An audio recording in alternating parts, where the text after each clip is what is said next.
Revive দে, revive দে, ওই revive দে। আল্লাহ, দেখছো আমি একদম কিল করতে পারতেছি না, মাত্র এটা করছি।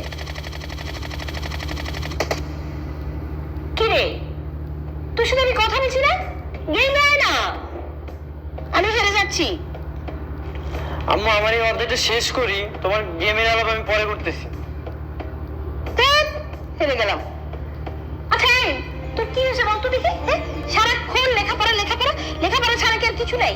তোকে যে আমি এত দাম দিয়ে একটা মোবাইল কিনে দিলাম, সেটা কি করলি? সারাক্ষণ পড়ালেখা পড়া, এত পড়ালেখা করে কি হবে বলতো? কই সারাদিন পড়ি মা, এই দুপুরে 3 ঘন্টা, রাতে 4 ঘন্টাই তো পড়ি। বুয়েট মেডিকেলে চান্স পেতে হলে আমাকে আরো অনেক পড়তে হবে। আরে দেখ, দেখ তোর বুয়েট মেডিকেল। আমি যে তোকে এত টাকা দিয়ে একটা মোবাইল কিনে দিলাম, সেই মোবাইলটা কি চালাস? মোবাইলটা একটু গেম খেলতে পারিস, একটু ফেসবুক চালাতে পারিস না? কি হয়েছিস তুই বলতো? কই একটু ফেসবুক চালাবি, একটু মোবাইল টিপবি, তা না, সারাক্ষণ পড়ালেখা পড়ালেখা করতে করতে একদম গাধা হয়ে গেলি। আম্মা আমার এসব প্রেম গেম কিছুই ভালো লাগে না। তুমি আমাকে অযথা ফোর্স করো না, তোমার গেম খেলার দরকার, তুমি যাও খেলো।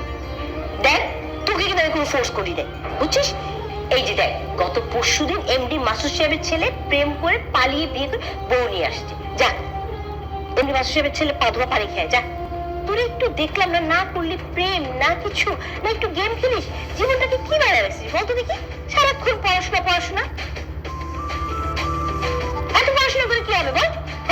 তুই নায়কের মতো রাস্তায় গিয়ে একটা ফাইট করে আসবি, এসে বলবি মা আমি ফাইট করে আসছি, তুমি সামলাও, আমি সামলাবো।